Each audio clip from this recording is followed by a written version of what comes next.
All right, hello everyone. Welcome back to another Maddox Market Musings monthly meetup. Today we're going to talk about, we're going to give our overview on the macroeconomy, the setup for the remainder of the year, and um, why we're optimistic into the year end. And we're going to talk about staying the course, just because I think for us recently, there's been a lot of volatility in these individual stock names. And we've been stopped out of a few things that we'll go over, but we just need to continue to keep operating the way we do, which is limiting risk most importantly, and knowing that the market comes in waves, and we will have a much easier environment, we think, ahead of us over the next 4 months. And so we're titling this one "Staying the Course." Because we know what we have to do, and how to get from point A to point B when the environment is very favorable. So with that, we're welcome again, and thanks for joining us so we can share our thoughts and hopefully help you guys navigate the market. So we're a Charlotte-based meetup group. We were originally in Charlotte, and now we've opened things up digitally since COVID. And we are a group. We just try to connect with other investors and share our thoughts and get thoughts from other people in the community about their stocks. And we focus on technicals and fundamentals and the macro. And a lot of what we do is grounded in this "How to Make Money in Stocks" book by William O'Neill. So we cover CANSLIM concepts like this, or like their key acronym from that book at our monthly meetings, and we use a lot of their materials for educational purposes. So again, if this is your first time, thanks for joining, and feel free to follow us on Meetup as well as YouTube. Disclaimer: so this is not investment advice. Of course, talk to your advisor if you've talk to your advisor if you want investment advice, but we're just having a discussion. We're sharing our thoughts and opinions about the market. It's not any recommendations here. So this acronym, this is what we talk about all the time. It's the CANSLIM acronym, and this is a group of 7 key criteria that William O'Neill found were the most important to find the true market leaders in a cycle. So that's quarterly earnings, annual earnings, companies that are doing new things, changing the way we live, work, and play. Big volume is often a cue, because that's where we'll see institutions are piling in, and they can't hide that through the volume. You look for the top stocks. You want both the strongest fundamentals, strongest technical picture, in the best sectors, and you want the best stock within those sectors. Institutional sponsorship, again, that's there's a lot of institutions that are out there, and they're the ones that move the market meaningfully a lot of times. So we look for some of the top funds joining these, initiating positions in some of the stocks that we're looking at. And then market direction, since the market, when it's in an uptrend, about 3 out of 4 stocks, they're going to follow that uptrend. They're going to be in that, and that's going to help us. That's going to help our batting average quite a bit if we're trading with the market direction. So we focus a lot on that. We go through this fundamental or this process overview where we talk about how we look at technicals, fundamentals, and macro.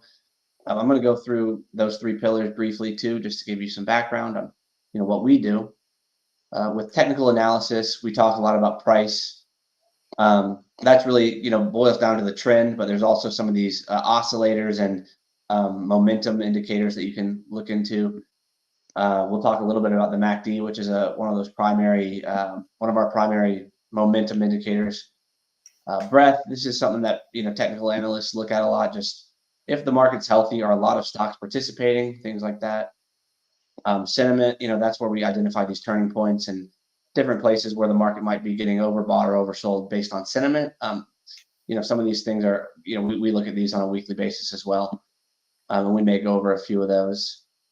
And then ratio analysis, we're looking at relative performance. One of the things we talked about last month, for example, that was that small cap versus large cap setup, and that worked out nicely to have some Russell exposure. That's clearly taken the lead over the last 30 days. That Russell outperformance, very evident the last 30 days.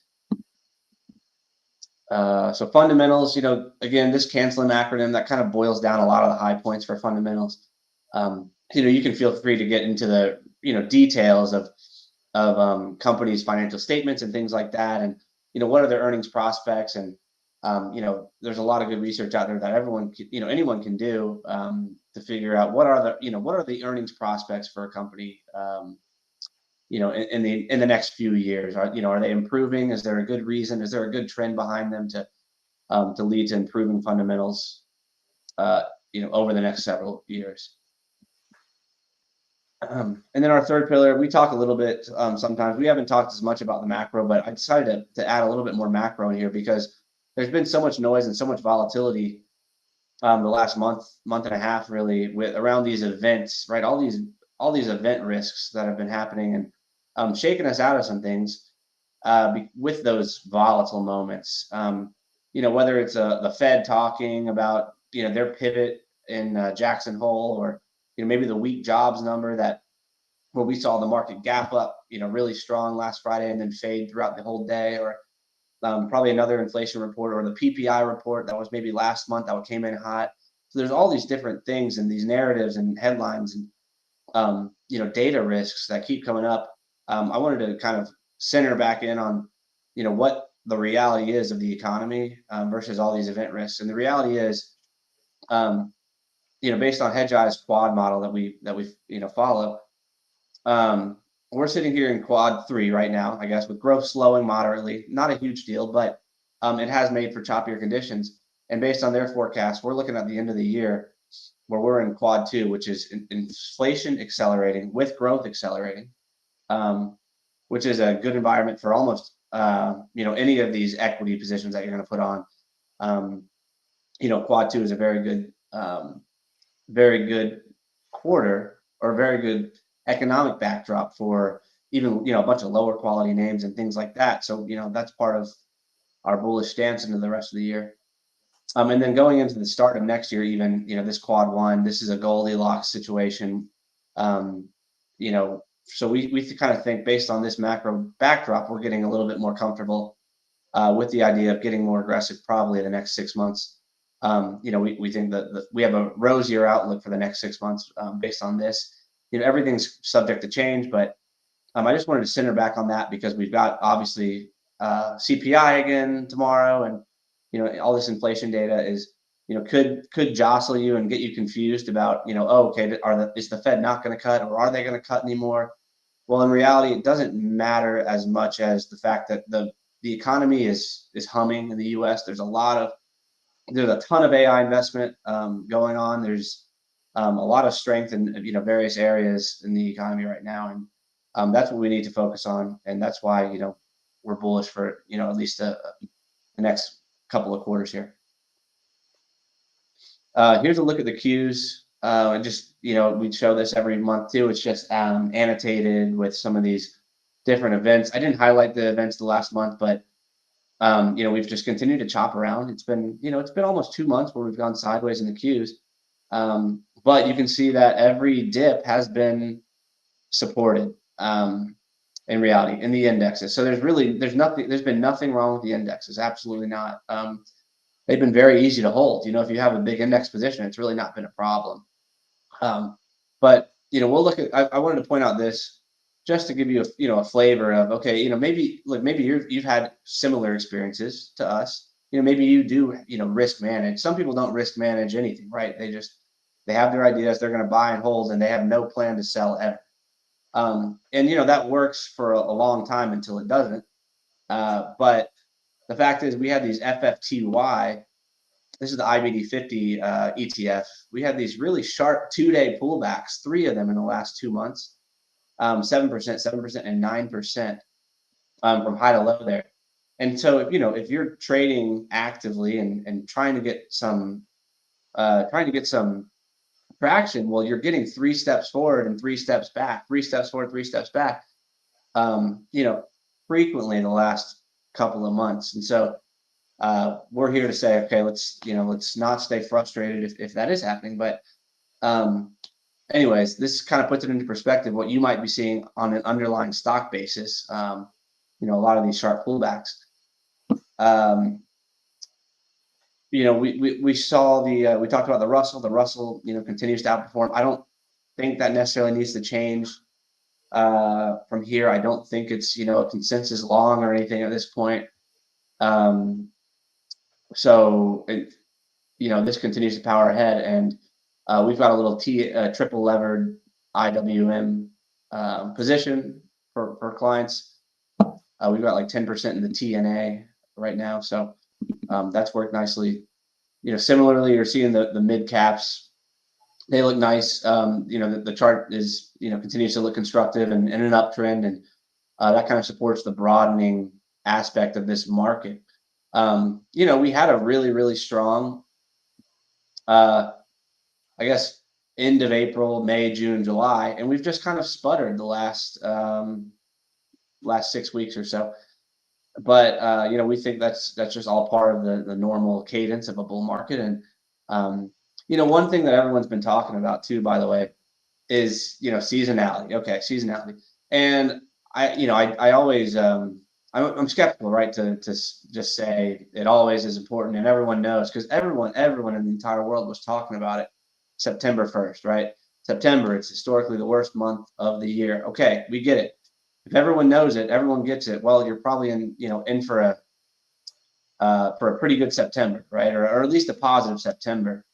So I'm always kind of skeptical, but I am on board for the year-end strength rally. I think that's going to happen. But I thought that was interesting. Every single person, I feel like, in the financial world was just talking and talking about weak September. It was pretty ridiculous. So still, here's the cycle work where here we are in a normal year, basically a sort of average year. Would have us consolidate more. We'll see. But the year end has potential to have a really strong finish. And this cycle work, I think, corroborates a little bit of what we're seeing in the economic outlook too. This table just shows the monthly returns on average. We have these different breakdowns since 1950, the last 20 years, and the last 10 years. Again, just to prove the point, look, September on average, let's say since 1950, down 0.7%. Well, we were down like what, 1.2% on the first trading day of September.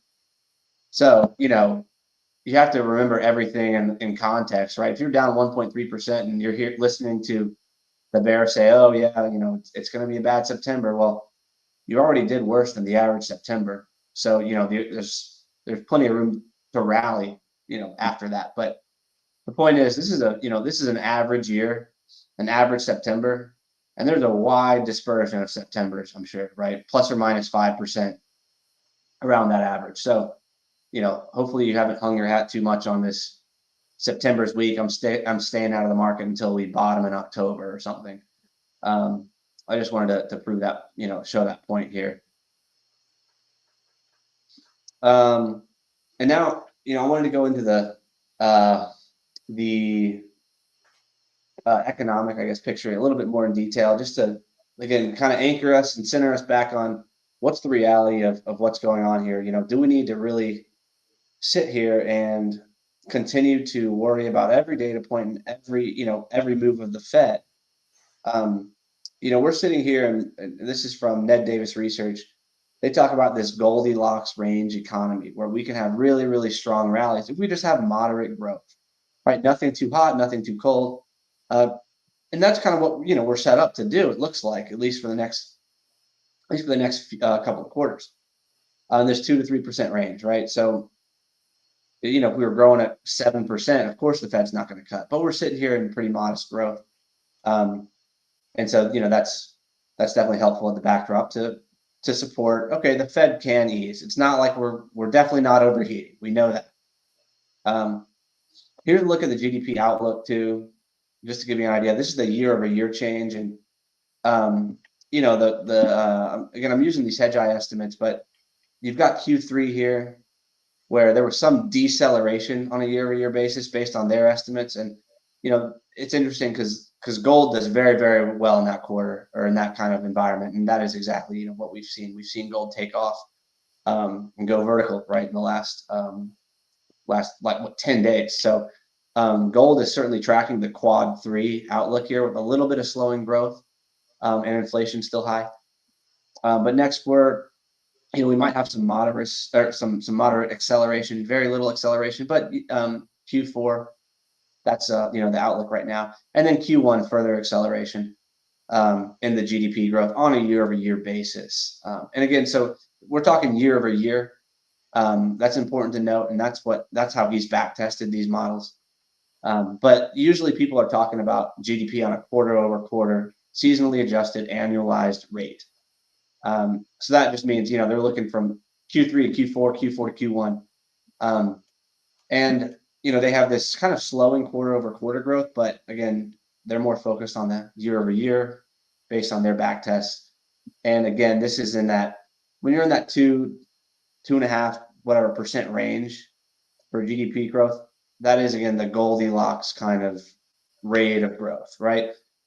You can actually have a supportive Fed there, right? The Fed, it can be justified in cutting, changing policy at that sort of very medium growth rate. And so next, we'll get into the inflation situation too. We see this inflation number, perking up a little bit, and that's kind of that could be causing the market to have some jitters here. Based on what we're seeing is in the numbers, I guess the consensus estimates, we see inflation going from 2.7 to 2.8 to 2.9.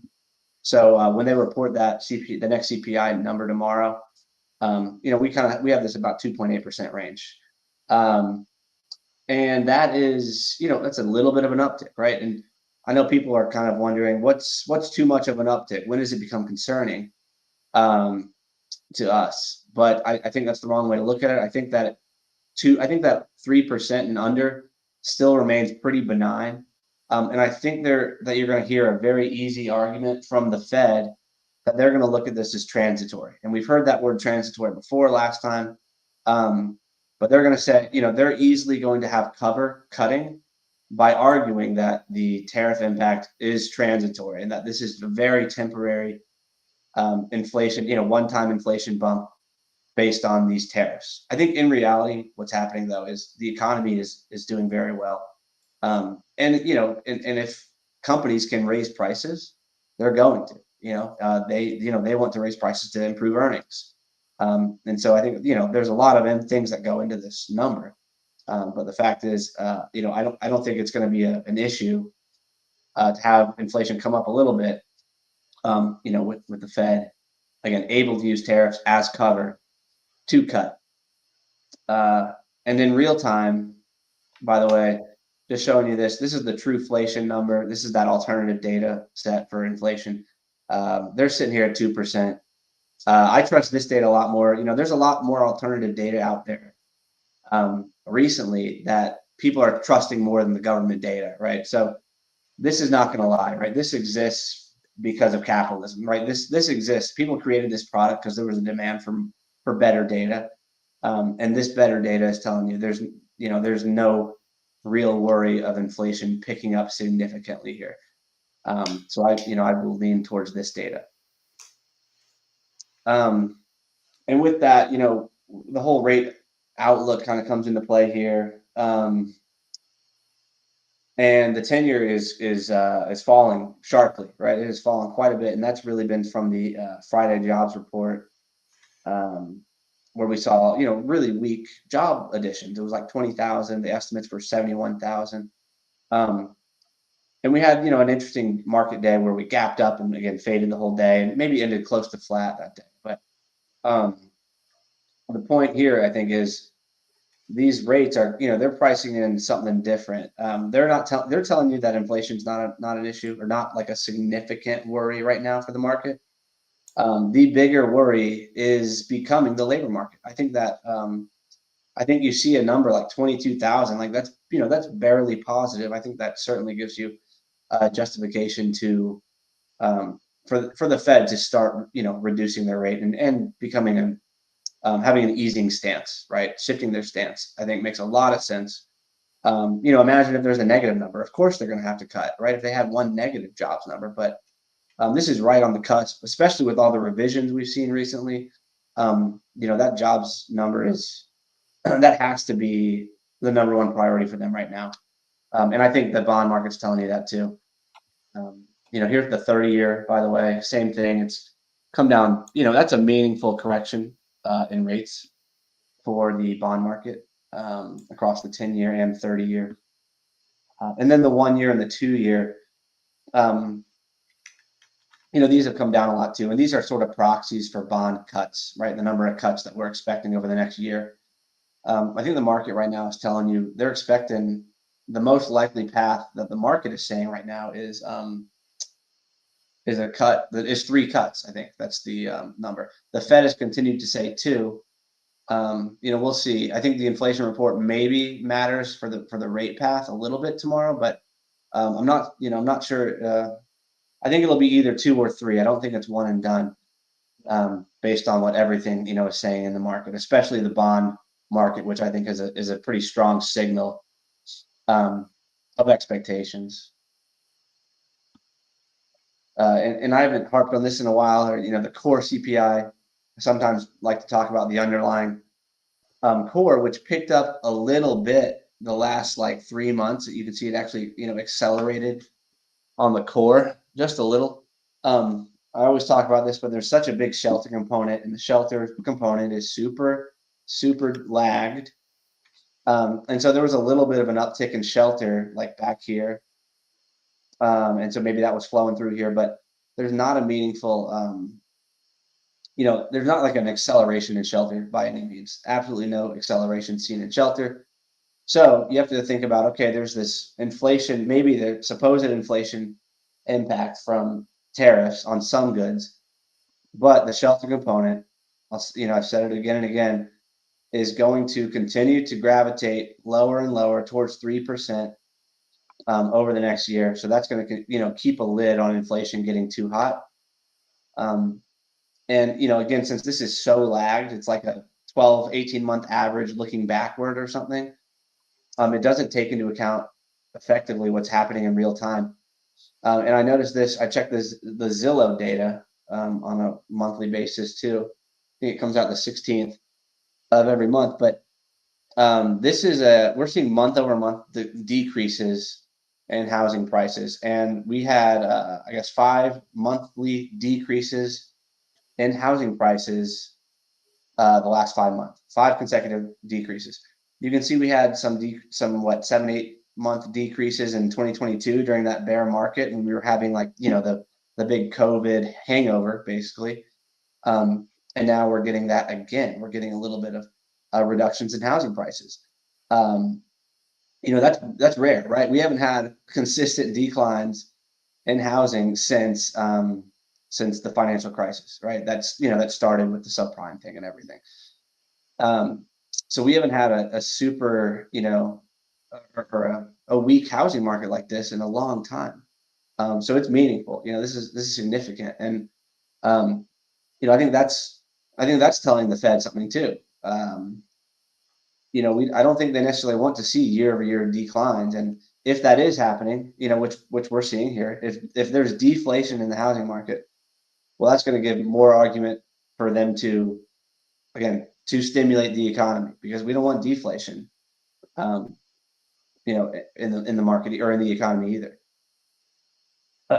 or they don't apparently. But what's weighed on the market or within the housing market has been these mortgage rates. They've been stubbornly high. Okay, right. I kind of think about it like a like a sponge, where everyone that could move over the last 3 years with rates above 6% already has moved, and you're kind of running out of buyers, right? You've probably noticed anecdotally in your neighborhood a number of houses for sale that aren't selling, compared to 2 years ago.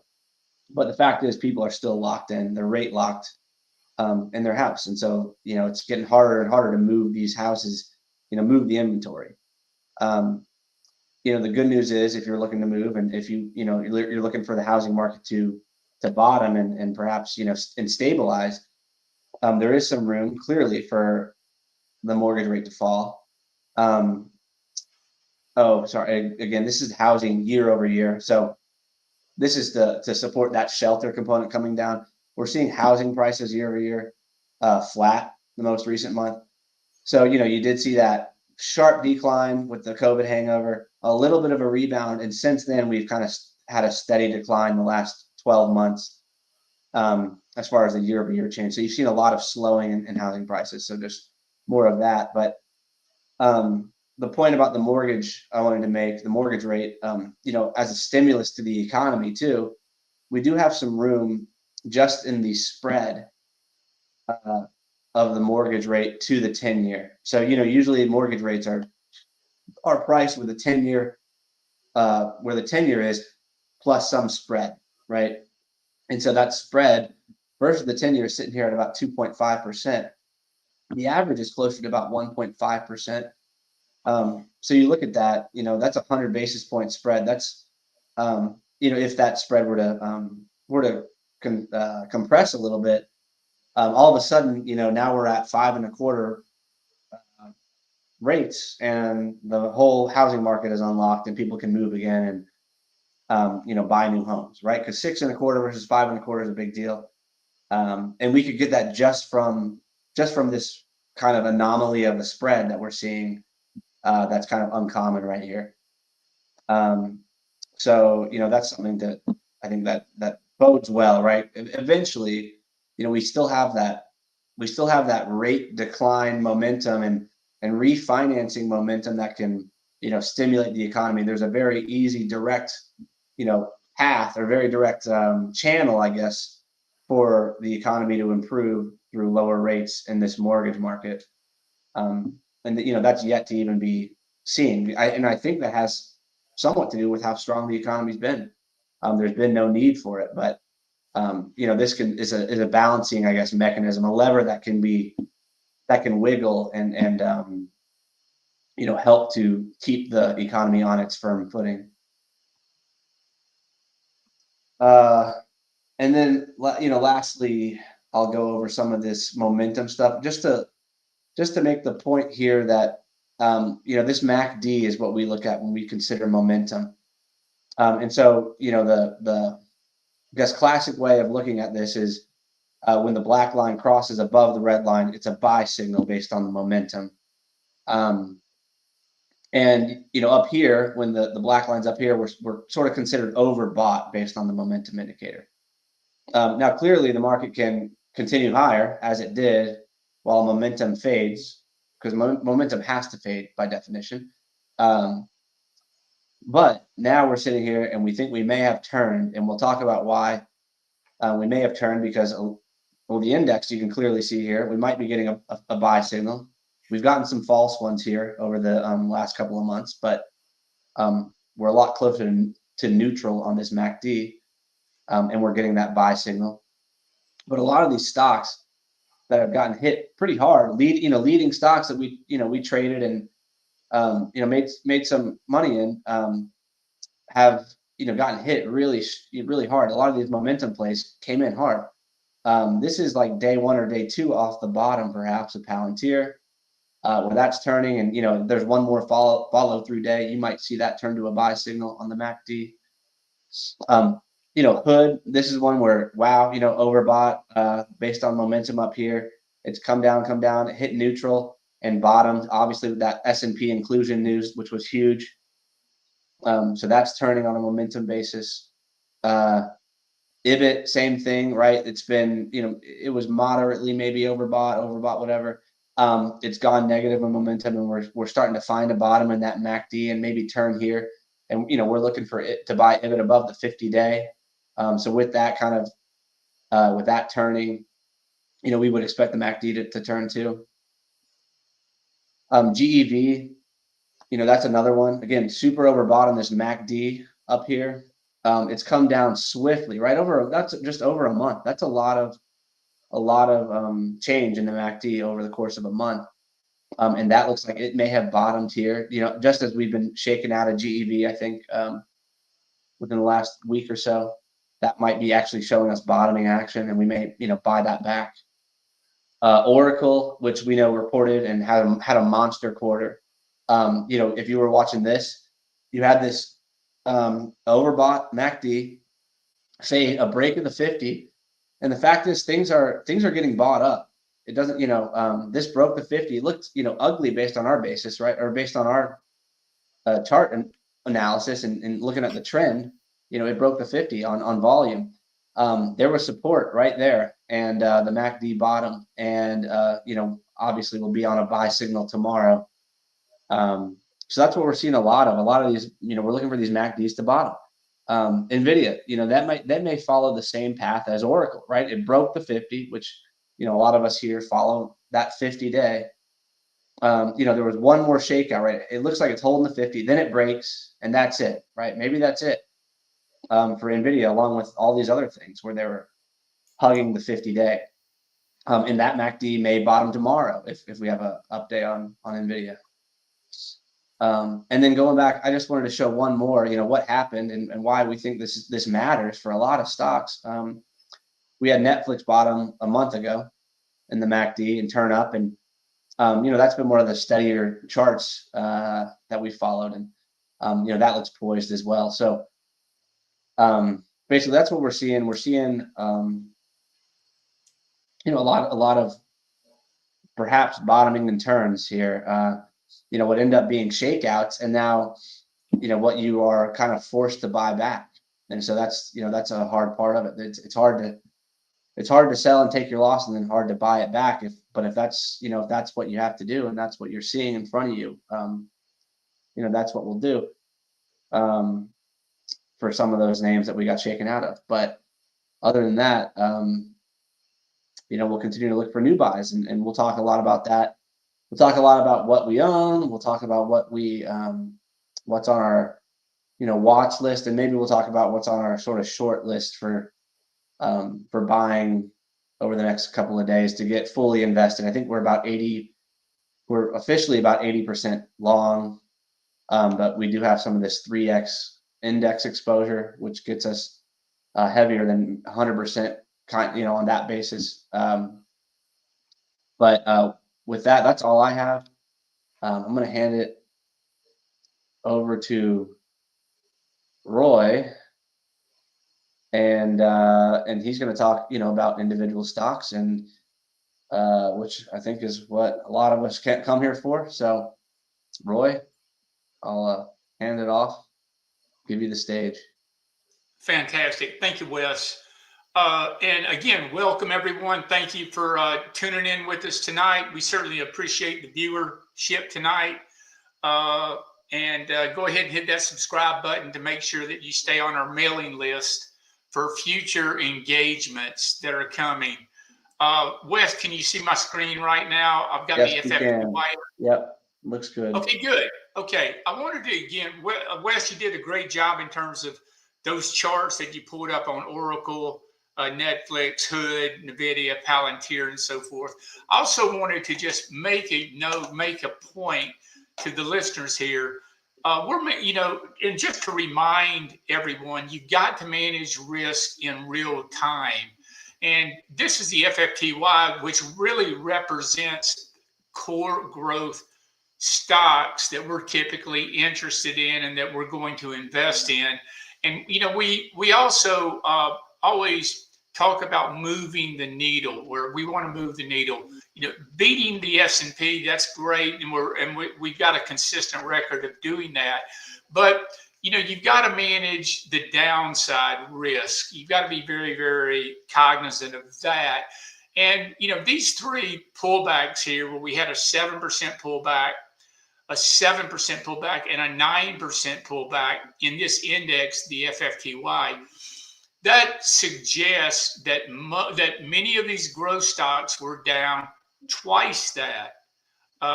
So if the market in one day it peaked, then turned back down, and you're down 7% from the height of the low, many of these stocks were down 15%, and you can see that on the Palantir chart, you can see that on the Oracle chart, you can see that on the Nvidia chart, and so forth. So we just have to. We have to, and you should manage your portfolio day to day. And it really has been a grind in terms of, staying positive, building momentum up, and then avoiding, which you can't avoid, these downturns like this that are quick and rapid. and important to monitor. So here's the FFTY. Just wanted to point that out to you. Let's take a look at our portfolio, and we always start the second half of the program talking about, well, what do we own for our clients? And we think this is the best. It represents the best merchandise in the market today. So let me see if I can pull that up. And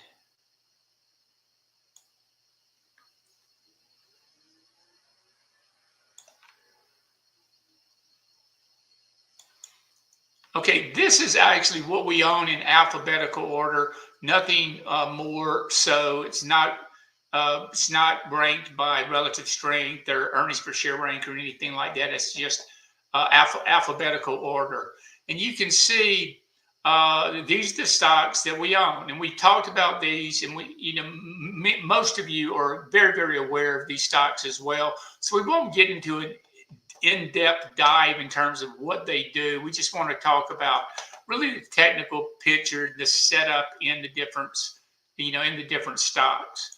Yeah, by the way, on that hood, on the hood, and also we had NBIS that we were stopped out of a couple of days, or yesterday, actually, 2 days ago. And it's just sometimes it's just bad luck. Sometimes you get stopped out of something, and we actually had, and we still have hood on the buy list in terms of wanting to buy it back. Same thing with NBIS, but NBIS announced a mammoth contract today with Microsoft. The stock was up 50%. So, and we sold it the day before. And that would have represented about a 3% position, a gain in our net equity if we would not have been stopped out the day before. And so that just happens. Hood, which it was announced that they were moving to the S&P 500 Friday. And so walking in yesterday, you can see the stock was up 15% yesterday. It's firmed up today. But notice, the stock had dropped from 117 to below 100. It took out the 50-day on significant volume, which is for us, that was a guardrail. So at some point, you've got to risk manage your portfolio. And we risk manage our stocks dynamically, really every single day as we, take a look at what's the, how's the stock holding up regarding relative to its moving averages, relative to the market, and so forth. But sometimes, you just have bad luck. But that was definitely a sell signal, 2 days ago. But putting it back into the S&P 500 just changed the the total picture, of the stock. So, so just, keep that in mind. This is a long game. You're going to have, mistakes that you make. You're going to have things that are great for you, where it seems like you can't do any wrong, but you just have to try to be consistent and disciplined in your approach. That will keep you in the game. And our job is to keep us and our clients in the game and be able to go from point A to point B without getting bucked off the Bronco. So just keep that in mind if it's been frustrating for you. And I know it's been frustrating for many growth investors. Don't feel like you're in the that you're in that alone. Most savvy hedge funds, growth managers, are just they're having a difficult time in these individual stocks in terms of getting stopped out. Okay, AppLovin is the first leading stock that we have. So you can see this AppLovin just reported a great number, and the stock's now an all-time high all-time high territory. We've got a 5% position here. It looks just outstanding. So let me come in here.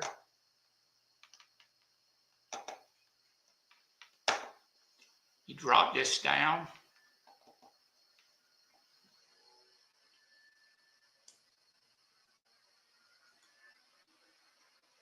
So you can see it's got triple-digit numbers. The stock looks great. It's in all-time high territory.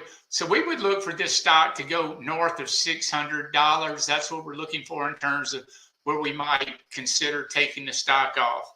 We recently bought Brothers in the last couple of days on the pullback.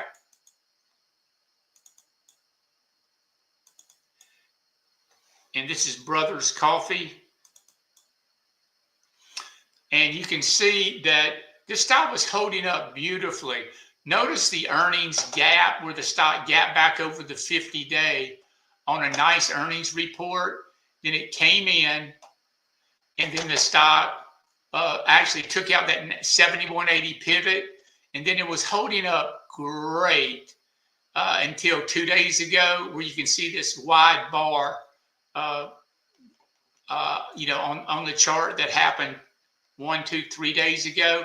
And we averaged into this. We've got a 5% position in this. Notice where the stock's bottoming, holding support here at the 50 and 200 day. So it's really sort of an early entry point. You got really solid numbers in this retail stock. So you can see the stock's holding support. It should follow through. And it does represent what we think is a great risk reward right now for us. Taking out today's low, we'll sell the position if you take out yesterday or today's low with conviction below this 50-day and 200-day. So that's how we're handling it. Ethereum, as you're I'm sure aware, Ethereum is the building blocks. This is going to be the network that most of these stable coins are going to be designed on, using that network, the Ethereum network. Circle's one of the big primary builders of stable coins, and they're on the Ethereum platform, as well as most of the other stable coins as well. So Ethereum is the network. So we have somewhat leadership that's moved from a Bitcoin to Ethereum. But this stock, you can see, it's holding up at very close to its all-time high. So we'd like to see this stock hold here at the 21-day and move higher. So we do have high hopes for Ethereum. I think it's trading about $4,300 right now. Most of you know Tom Lee. Tom Lee's got a $16,000 target on Ethereum over the next few years. And, this is ETHA is the ETF to play that. So we're very bullish on both Bitcoin and Ethereum. So there's Ethereum. FTBC is this is the ETF for Bitcoin. You can either use IBIT or FBTC. We were stopped out of IBIT recently, and we started having initializing a small position in FBTC down here, where we think that the stock is potentially bottoming, and we did that to avoid a wash sale by buying IBIT back. We just moved over to FBTC. Above the 50-day, you can see I've got the alerts on the chart here. Above the 50-day, we're going to press it. So above the 50-day, and the 50-day on this FBTC is currently trading at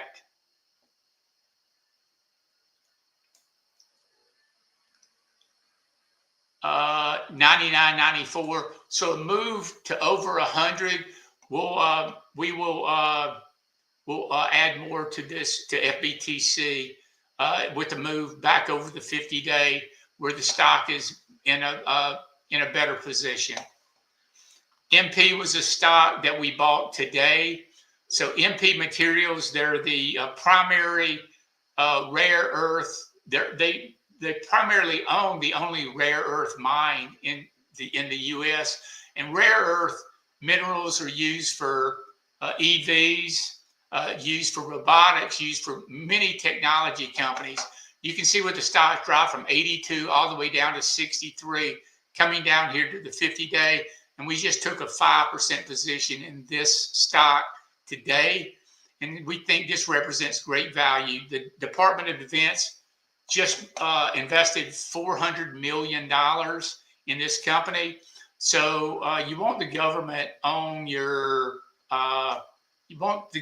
government on your side, and they're definitely going to provide a nice tailwind in the rare earth space. And this is the leading stock, in that group. So you can see the stocks come in, turned up, first up day right near the 50-day. And so we took a position in this stock today. Palantir, we recently, you can notice the move 190 to 142. That's the type of volatility that you had in, these FFTY stocks. But, this stock, we bought it back in the last 3 or 4 days, and it followed through today. And so you can see it's breaking the 10-day, the 21-day. It's breaking this downtrend line. So this is setting up quite nicely to resume some leadership. And we view Palantir as the leading true market leader, the liquid true market leader in the marketplace today. It's got great numbers.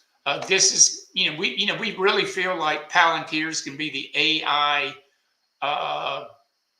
It's going to provide the AI ecosystem for businesses, across, domestically and worldwide. That we feel like this is going to be the technology platform for AI, moving forward, that everyone's going to adopt, just like Microsoft 365.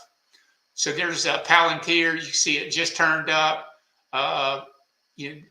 Nice action based on the turn today. You can probably, this is, all these stocks, you can probably buy these tomorrow if we get a nice follow through with a nice CPI number. So they're setting up to be added to, and we're going to, we'll show you the stocks that we're also looking at, that we're considering, not the ones that we own right now, but some of your best picks for us are the stocks that you add to on further strength. Reddit, you can see this beautiful, beautiful report. Earnings were up 850%. Revenues up 78%. Just an astronomical, great report. And we bought this stock back, in the last week or so. So we have, we got a nice profit here in it. And again, taking out yesterday's high, you could probably press the position and add more above 253 as well if you're so inclined. SE, which is the Singapore digital internet platform. Notice the numbers on SE, and our research has taken us to many of these stocks that most people aren't aware of, like your normal retail client, or your normal retail investor. These are providing state-of-the-art companies that are growing rapidly. You can obviously see that by the huge growth that the companies are undergoing. 391% earnings growth.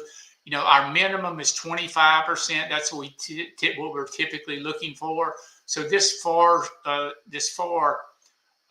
exceeds those minimum CANSLIM criteria that we're talking about. Notice where the stock had a great response to the earnings. just gone sideways. This is a really, really strong stock. This is exactly what you want to see. So, with this type of numbers based on the market cap, we expect this stock to be, north of $250 to $300, perhaps by the next earnings report. So it's one of our favorite positions as well. The S&P SPXL is the triple leverage S&P 500, and we have these conversations all the time about how are you doing versus the S&P right now, and it's important to just to understand that you're going to have some you're going to have some ups, you're going to have some downs. You can have your 2 steps forward, 1 step back. Sometimes you're going to have 2 steps forward and 2 steps back. But the indexes have held in very well, and and so we've got a significant position in the indexes because there's been less volatility there, and the volatility is for us. It's created an environment where we have wanted to reduce some stock exposure and hold the indexes. And by having those leverage indexes, they provide us great alpha. Yeah, and Roy, I don't know if you mentioned, but yeah, I mean, if basically it means if we're going to continue up, we're going to outperform the market for sure, because we've got about 75% levered to the indexes through these 3x positions. I mean, so it's definitely a big, it's a big allocation to make. We're 75% long in the indexes, being TQQQ, or I guess the Qs, the Spider, and the Russell. And then the rest of this is, trying to be selective and find the, big movers, of course, for the end of the year and everything. But I don't know if we've said that. Or maybe I said that in the intro too. But that's a lot of, it's a lot of index exposure. We're definitely invested for the, for the bull to continue. Anyways. Yeah, and that's really lagniappe. Really, I'll use a Louisiana term. That's lagniappe. Where we've got the index exposure, and then we're going to have significant outperformance in these individual stocks. That we still think we're going to have a 20 to 30% year by the end of the year when all is said and done. And it's we had a terrific year last year where we blew the doors out.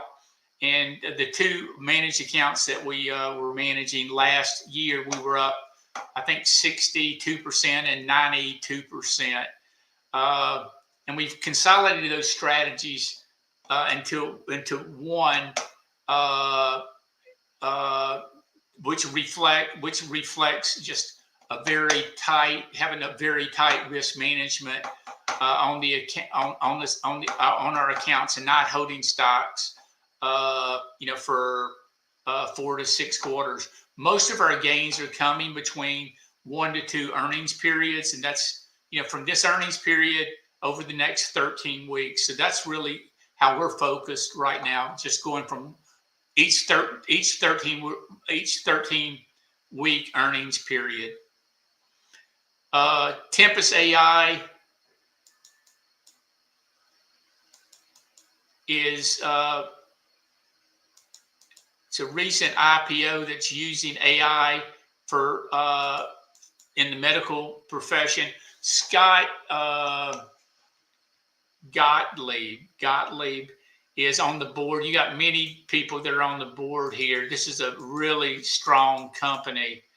It's state of the art. And if you're, everyone in the medical profession, they're starting to use AI more and more for diagnostic issues. Tempest AI, they're right in the middle of using AI in their genetic testing, in cancer detection, and designing new drugs and medicines and so forth. And we think this thing is just setting up. You got a very, very tight cup and handle right here that's setting up. and it's, this stock's been very, very strong, in the last, month, despite the volatility in the overall market. So you can see the numbers are quite good, but it's still, they've been having losses for 6 or 7 years, and this stock will turn profitable next year.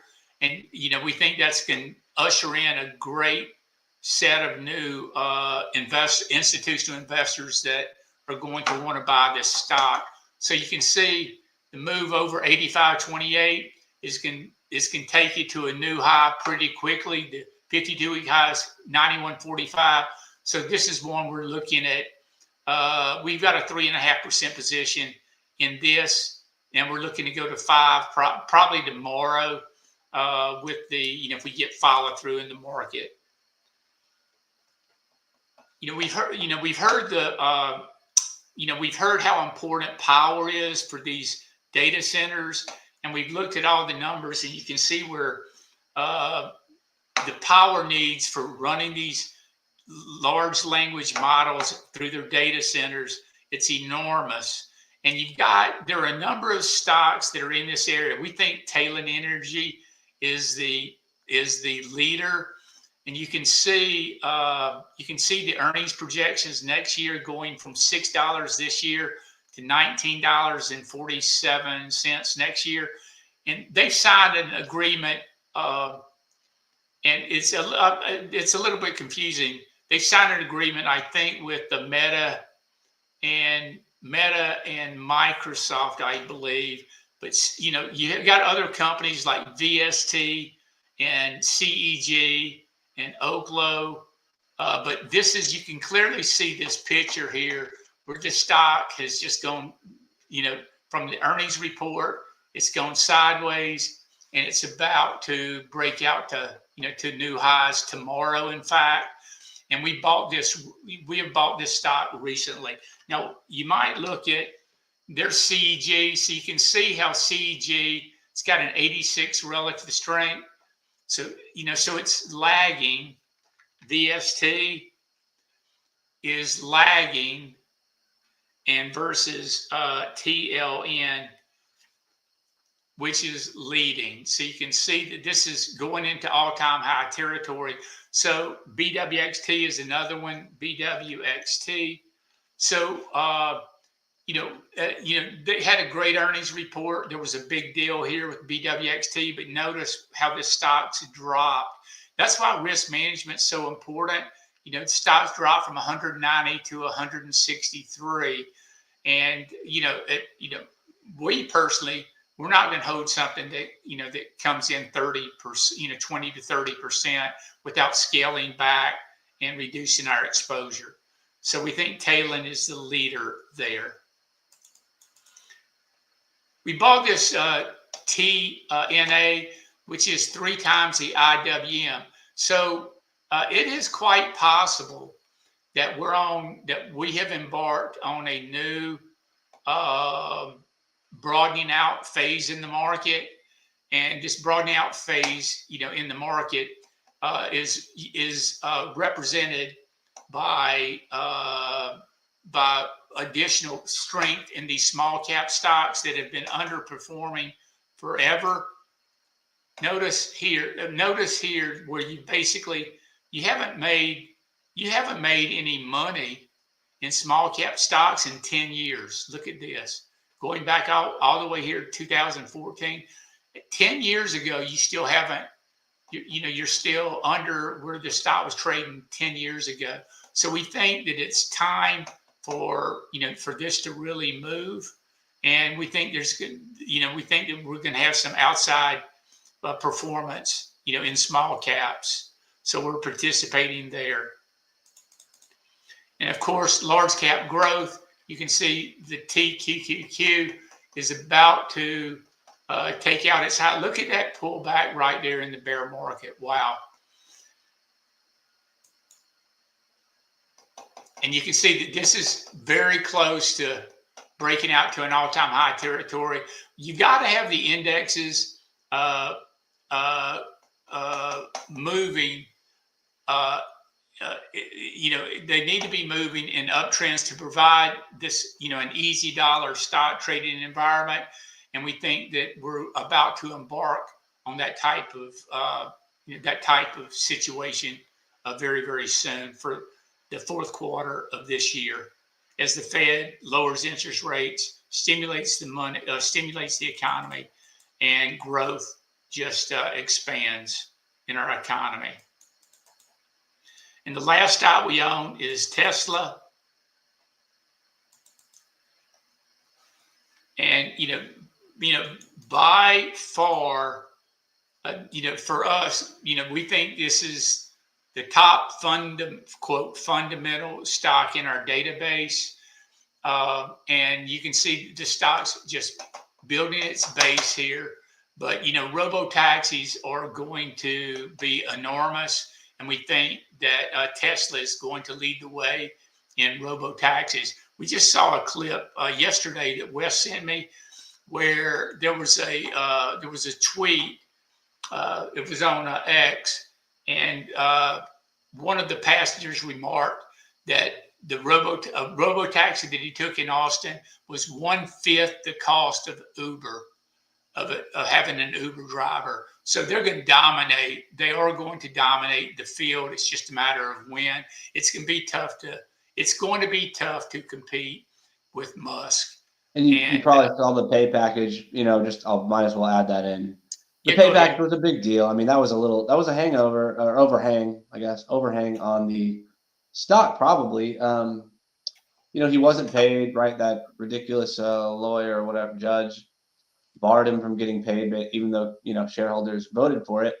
But then they added this new, massive pay incentive package, which has massive targets too.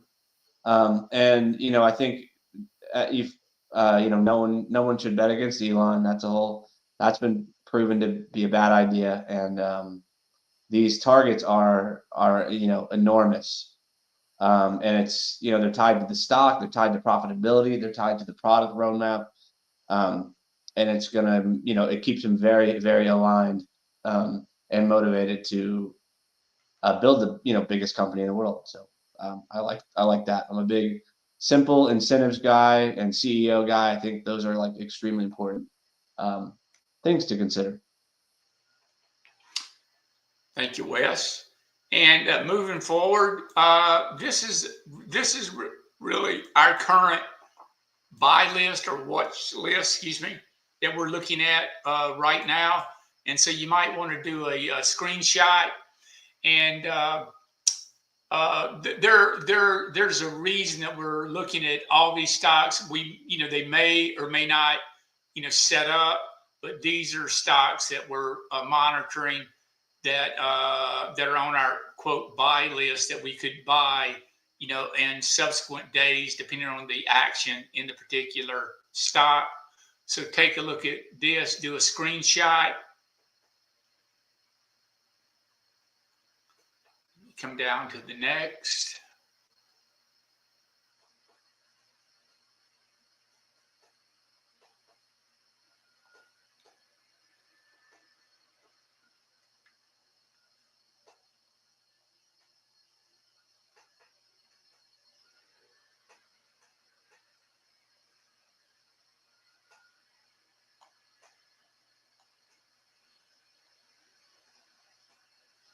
Okay, screenshot this right here, this one.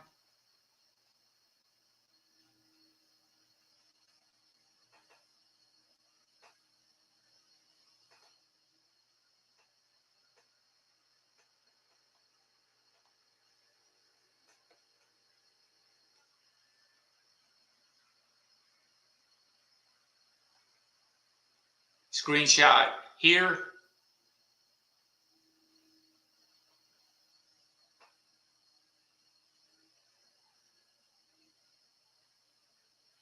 And by the way, you'll get a copy of these as well on our slide deck, so you'll be able to find these. And finally, the last bit is right here.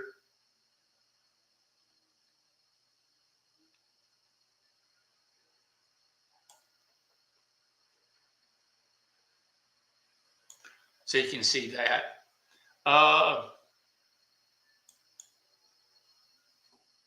And let me take a look. Let me take a look at a few of the stocks that we're looking at right now that you may want to consider in the next couple of days.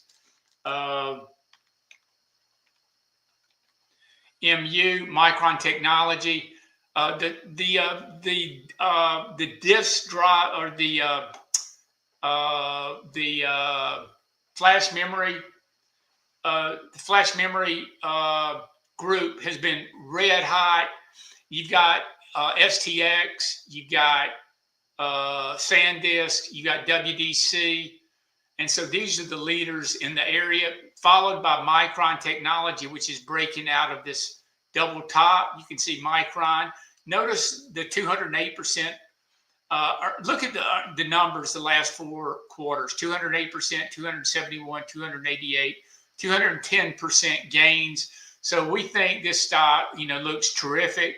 It's got great numbers this year, great numbers next year. So it's just a matter of getting on board.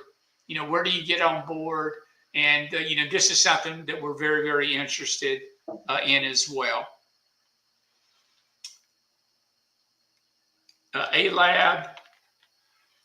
We just missed this in the last 5 days, but, this A-Lab came in, great numbers, 200%, 267%, 208%. We just totally missed, getting this back on board in the last 4 to 5 days. But you can see it's taken out this 199, 199.47 area. So we think the stock's got a ways to go. It's definitely a leader in the group. So there's A-Lab, you've got Credo. There's Credo going into all-time high territory. So stocks like this that are moving into all-time high territory, we think this is the place that you want to be positioned. We think that these have much more upside to go if everything starts to move the way that we think everything's going to move in this 4th quarter. Hood, we definitely would like to buy Hood back after getting shaken out of it 3 days ago. So this is one, we think it's $150 to $160 stock by the end of the year. So we're trying, we want to get back on board of this, of Robinhood. We think it's the quintessential beautiful brokerage stock that's the millennials will use instead of Charles Schwab. So stocks just broke out to all-time high territory. So game on Hood. NBIS, which builds data centers and provides data centers for these large language models. Based on this 10-300, where the stock was up over 10%, was up 49% today. Volume was up 644%. So we would like to get back into this stock in the in the next few days. Our target on this stock would be 120. So it's trading at 96 right now. So we think between now and the next earnings period, you've got 20 to 30% upside in NBIS. So we're looking at buying this back as well. AVGO. AVGO had a great earnings report, and this is really this is the leading semiconductor stock in the space now. So it's trading better than NVIDIA. Great earnings report, great guidance, and so forth. So this is they're definitely championing AI with what they do and providing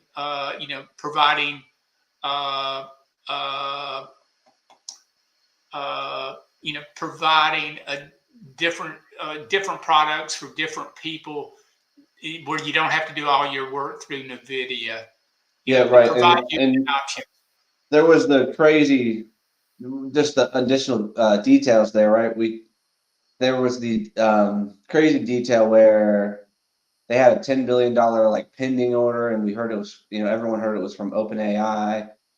And they gave, I can't remember even the numbers, but they said like, we might grow by 100+% in 2026 or 2020, for the next 2 years. I can't remember. They were really monstrous numbers that they were not, they weren't including in the guidance, but they were saying, by the way, it looks like they've got a backlog, kind of an unofficial backlog. I don't know.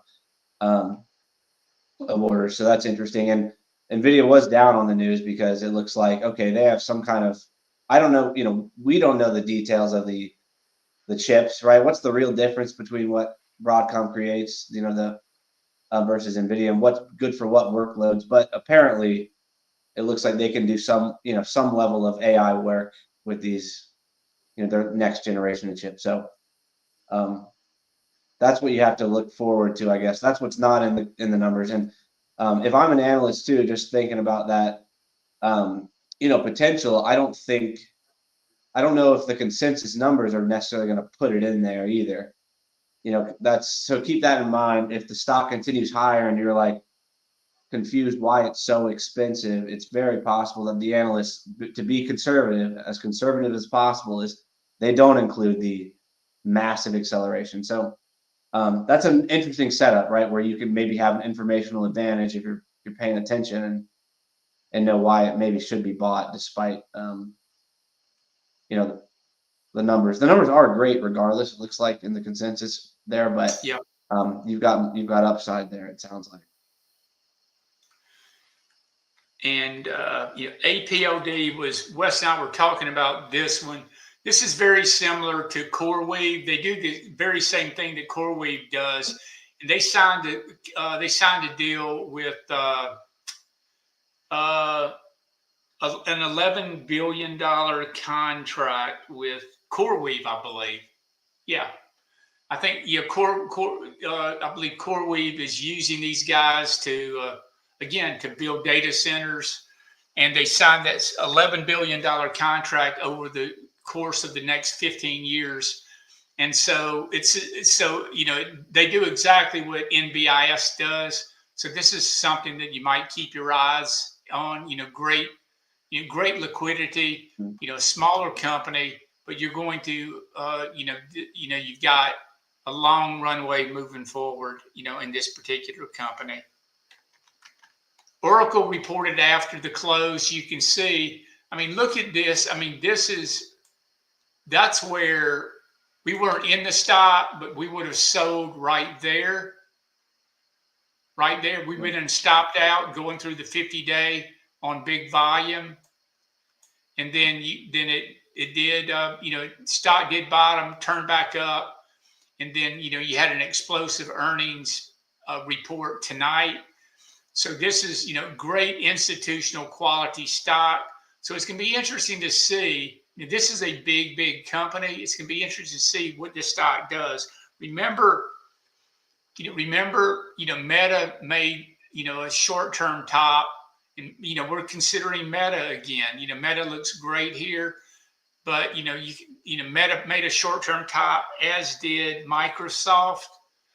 Mm-hmm. And, we don't know if Oracle is going to trade like this or if it's going to hold its gains, but we'll be paying attention to that tomorrow. Netflix setting up, 13, down, 20% on that pullback. And now it's firming up again. And so, so it's, setting up, looking good. Taiwan Semiconductor, which is, this is the company that's building all the Blackwell GPUs for NVIDIA and for AVGO for that matter.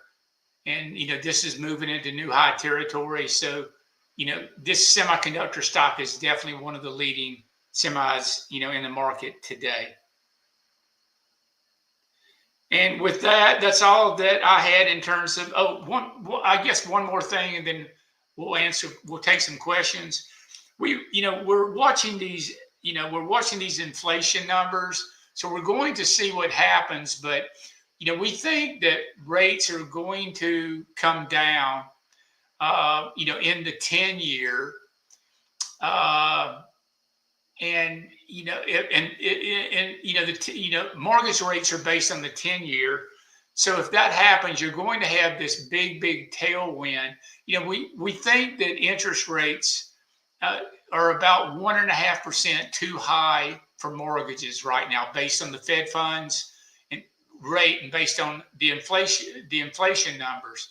So we think that interest rates can come down. Fair value is down another 1.5%, and you get that, and you're going to have a huge amount of refinancing. You're going to have a huge amount of growth, in the in the home building group. And we think that this is, you've got a long runway ahead of you here.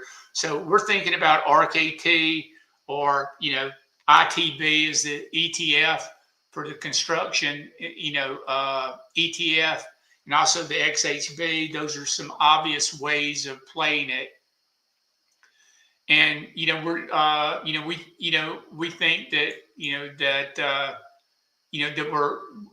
we can embark on a new uptrend cycle that can last for quite some time, for a year or so. So this is going to be interesting to see what transpires in subsequent days, based on interest rates and based on the build out and the growth in the home builders. With that in mind, Wes, what questions do we have? Yeah, I was answering a few on the chat, but here I might as well. I'll go from the top, I guess.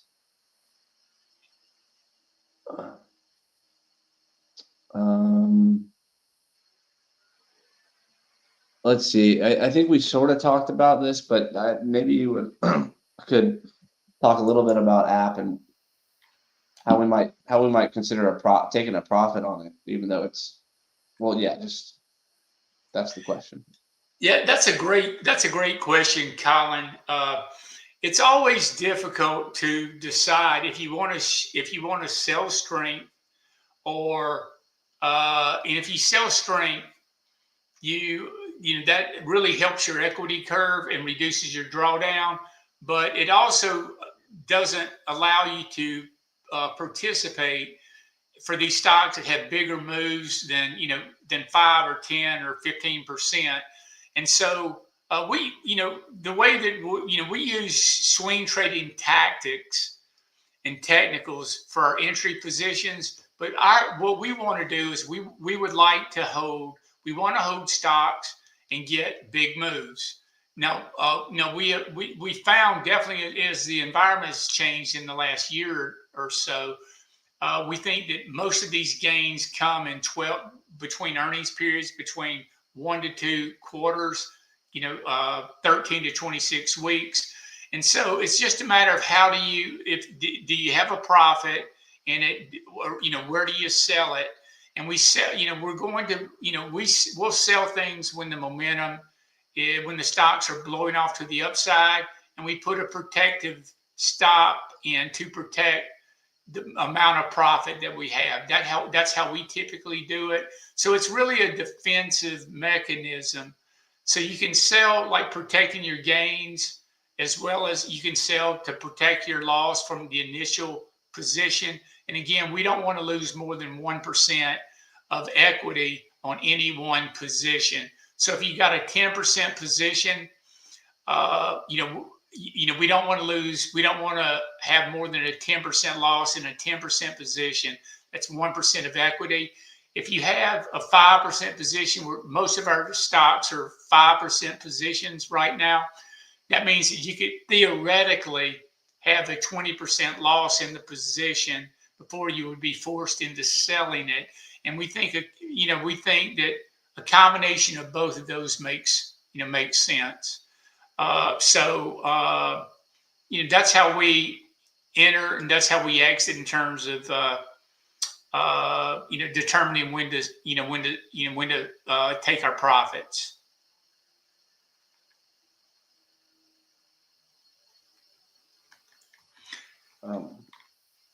Yeah, here's another one. Yeah, XBI.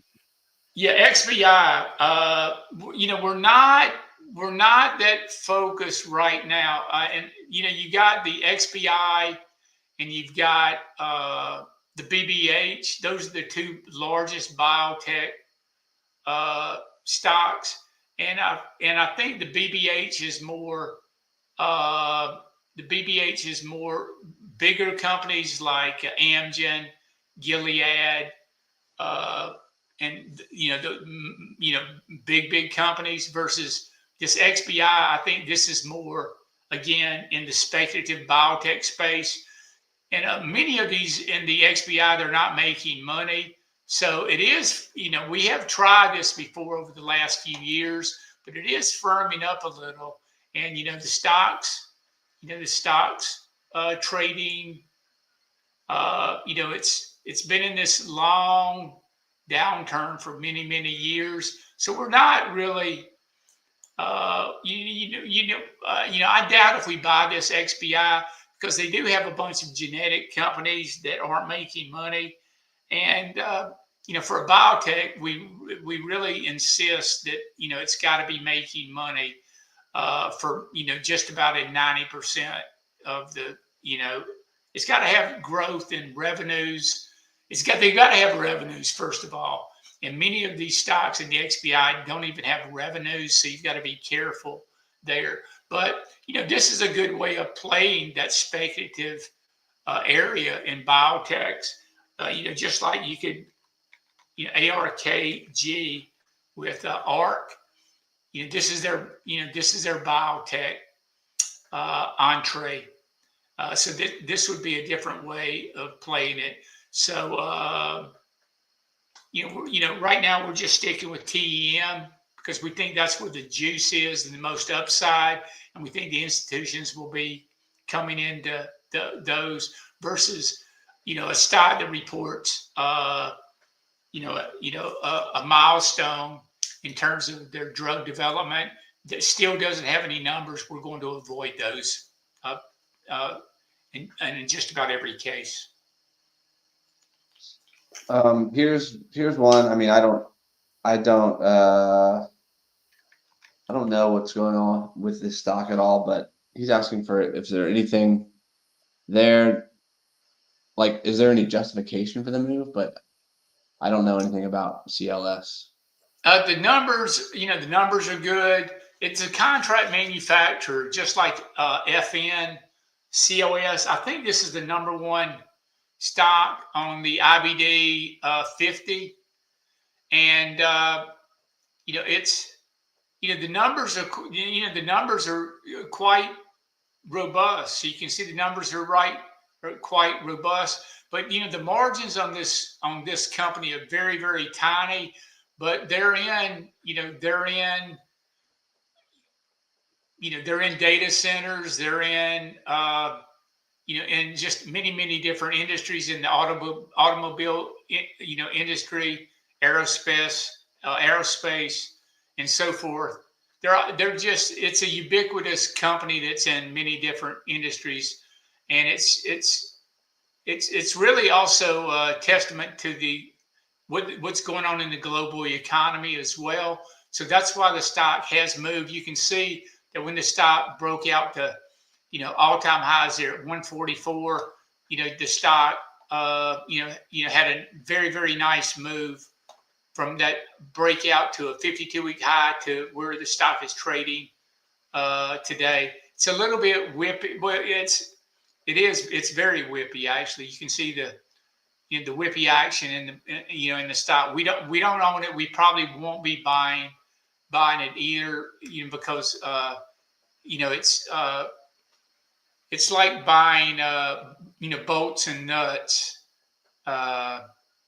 And so, the margins, aren't great, but they're doing a super job in executing, obviously.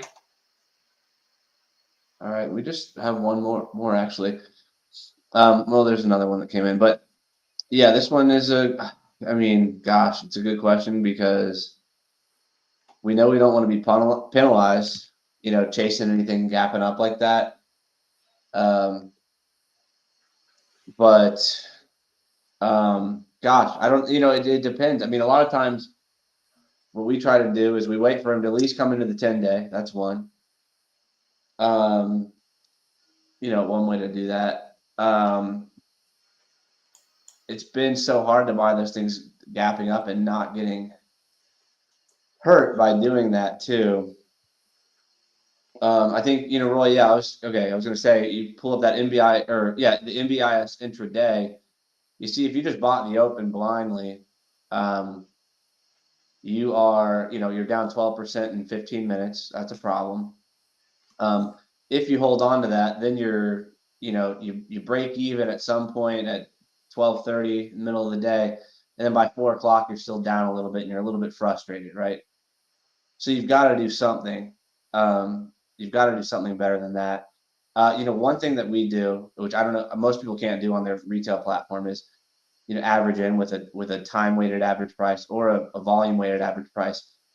But we found that the time weighted works better for us when it gaps up like that, because then you don't buy heavily at the open, because a volume weighted price does a lot of volume at the open, does a little bit of volume throughout the day, and then a lot of volume at the close, just like the normal market cadence of a day.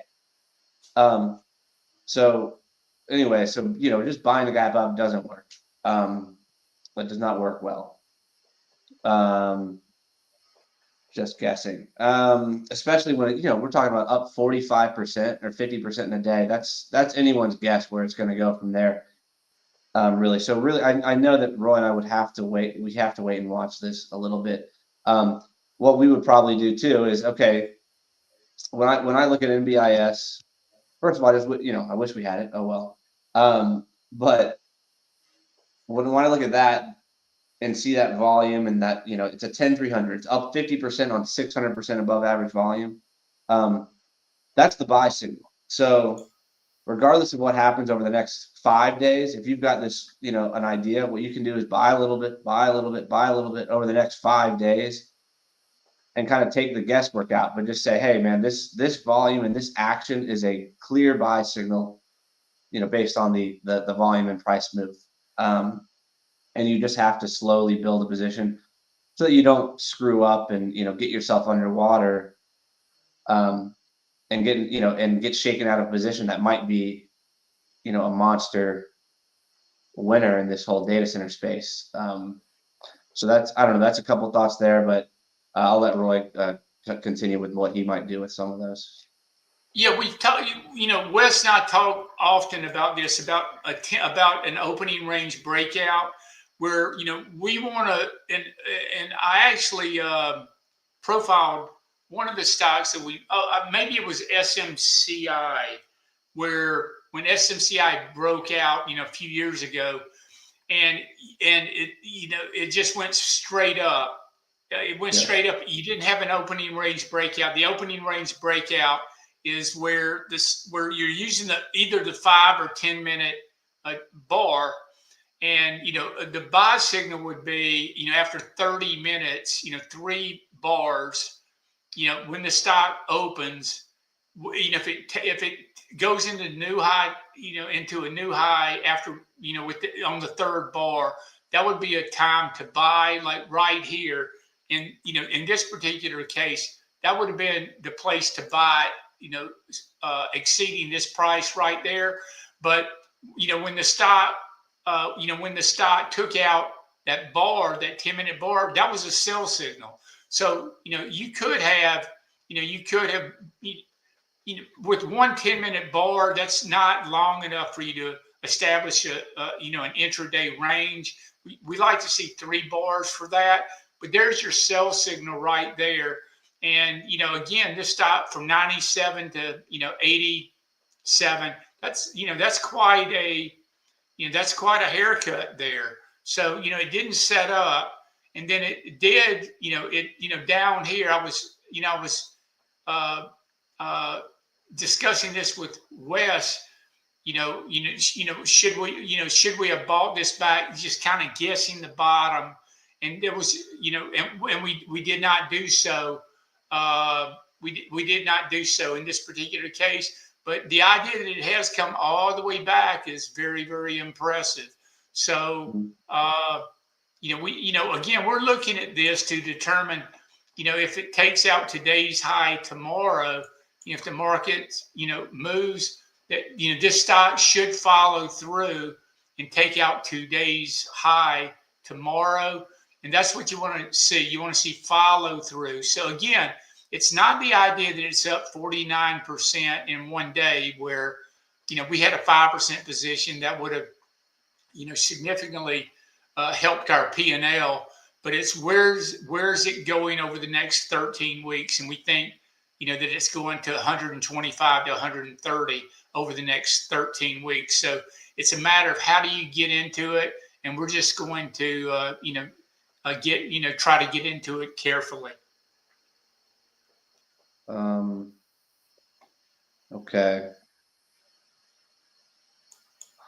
There's one more here, it looks like. Thoughts on NLR.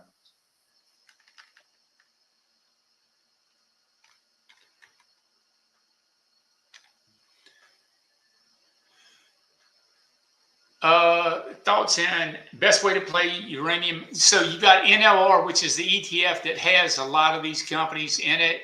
So it's really, this is despite the idea that you don't have, many nuclear companies that are profitable. You've got, Oklo, you've got SMR, you got CEG, but I think we're playing the space with TON and GEV. Mm-hmm. So this is stocks. This ETF basing out, it looks pretty interesting here. So your risk is mitigated to a degree because it is an ETF, and the biggest component of that NLR is CCJ. So this is you got really good numbers in CCJ. This is just like oil, it's very difficult to play commodity stocks because we don't know how the underlying commodity is going to trade.